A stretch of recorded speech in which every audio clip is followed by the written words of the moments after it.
मान्या एक बड़े होटल में शेफ थी और बहुत ही बढ़िया बढ़िया तरह के खाने बनाने में माहिर थी। होटल वाले भी मान्या के काम को बहुत पसंद करते थे। मान्या, तुम्हारी बनाई रेसिपी हमारे कस्टमर्स को बहुत पसंद आ रही है। तुम ऐसे ही नई नई डिश ट्राई करती रहा करो। बाकी ये लो तुम्हारी इस महीने की तनख्वाह। Thank you sir. आज सैलरी मिली है, क्यों ना माँ के लिए एक नई शॉल खरीद लूं। ठंड का मौसम भी आने वाला है और राहुल भी बहुत समय से नया बैट खरीदने के लिए कह रहा था। उसका जन्मदिन भी आने वाला है। उसके लिए एक बैट खरीद लेती हूँ। मान्या अपनी माँ के लिए शॉल और अपने छोटे भाई के लिए एक बैट खरीद कर घर पहुंचती है। अरे वाह दीदी, नया बैट! आज मैं इसी बैट से क्रिकेट खेलूंगा। मान्या बेटा, तुझे सैलरी मिलती है, तू हमारे लिए इतना कुछ ले आती है, अपने लिए भी कभी कुछ खरीद लिया कर बेटा। माँ, आप दोनों के लिए खरीद लेती हूँ तो समझो मुझे उसी में दुनिया की खुशी मिल जाती है। मान्या सबके बारे में कितना सोचती है। हे भगवान, मेरी बच्ची को सदैव सफलता मिलती रहे। आपका आशीर्वाद मेरी बच्ची पर सदैव बना रहे। मेरी बच्ची ने बचपन में बहुत दुख देखे हैं। अपने पिता के जाने के बाद सारी जिम्मेदारी इसी ने संभाली। मान्या इसी तरह से मेहनत से होटल में काम कर रही थी। मोनिका नाम की एक लड़की भी उसी होटल में वेटर की नौकरी करती थी। वो भी मान्या के बनाए खाने की बहुत तारीफ करती थी। मान्या यार, बहुत दिनों से तुम्हारे हाथ की पाव भाजी नहीं खाई। अरे तो कल छुट्टी है, कल मैं तेरे लिए स्पेशल पाव भाजी बनाऊंगी, तू कल घर आ जा। चल पक्का, कल शाम की पार्टी तेरे घर। अच्छा तुझे पता है, होटल में पूर्वी नाम की एक नई लड़की आई है।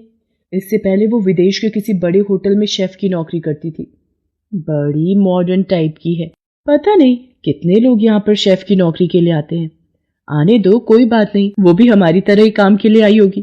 वो तो बात ठीक है, पर मैनेजर साहब भी उसकी बहुत तारीफ कर रहे थे। विदेश के होटल में पहले काम किया हुआ है, इसीलिए वो ज्यादा ही इतराकर बात कर रही है। मोनिका अभी मान्या से बात कर ही रही थी, तभी होटल का मालिक एक लड़की को लेकर आता है। मान्या, ये पूर्वी है। आज से ये तुम्हारे साथ ही शेफ का काम करेगी।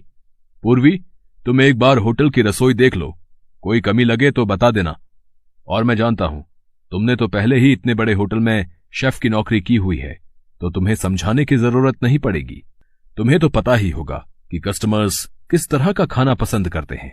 आप चिंता मत कीजिए सर, अब मैं आपके होटल में आ गई हूँ ना, अब देखना आपके होटल में कस्टमर्स की भीड़ लगी रही। पूर्वी मान्या के साथ काम पर लग जाती है, पर पूर्वी बहुत ही चालाक लड़की थी। सारा काम मान्या करती थी, पर जैसे ही मैनेजर सामने पड़ता, पूर्वी झट से काम का दिखावा करने लगती। पूर्वी काम को लेकर अक्सर लापरवाही दिखाती थी। ऐसे ही एक दिन, पूर्वी, ये ऑर्डर रेडी करना है और ध्यान रहे ये खाना बिना मिर्ची का बनाना है। एक सेकंड, मेरा जरूरी कॉल आ रहा है, बाकी तुम चिंता मत करो, मैं ध्यान रखूंगी। अरे मान्या, जरा ये 2 ऑर्डर रेडी करने हैं, मिर्ची ज्यादा रखना, मैं जरा एक कॉल अटेंड करके आ रही हूँ। खाने में मिर्च होने से और वो भी ज्यादा मिर्च खाकर कस्टमर्स गुस्से में आ जाते हैं। ये इतनी बड़ी गलती कैसे हुई मोनिका? मैंने तुम्हें कहा था कि इस ऑर्डर में मिर्ची नहीं डालनी है। सर, मैंने तो पूर्वी को बोल दिया था, पर उसने ऐसी गलती क्यों की मुझे नहीं पता। सर, आपको पता है, मेरे एक विदेशी फ्रेंड हमारे होटल में मेहमान बनकर आ रहे हैं, इसलिए मैं उनसे फोन पर बात कर रही थी। मैंने मान्या को बोल दिया था इस खाने में मिर्च नहीं डालनी है, फिर उसने मेरी बात को अनसुना कैसे कर दिया मुझे नहीं पता। मान्या, मैं तुम्हें अभी इसी वक्त नौकरी से निकाल रहा हूँ, कल से आने की कोई जरूरत नहीं है। सर, जहाँ झूठ पर विश्वास किया जाता हो वहाँ मैं खुद नौकरी नहीं करना चाहती। Thank you. मान्या उदास मन से घर आ जाती है और सारी बात अपनी माँ को बताती है। तूने बिल्कुल ठीक किया बेटा, जहाँ इज्जत ना हो ऐसी जगह पर नौकरी करने की कोई जरूरत नहीं है। नमस्ते आंटी जी, मान्या कैसी? अरे मोनिका, तू आज जॉब पर नहीं गई? तुझे पता है, मेरा भी उस होटल में तेरे बिना दिल नहीं लग रहा था, इसलिए मैंने वो जॉब छोड़ दी।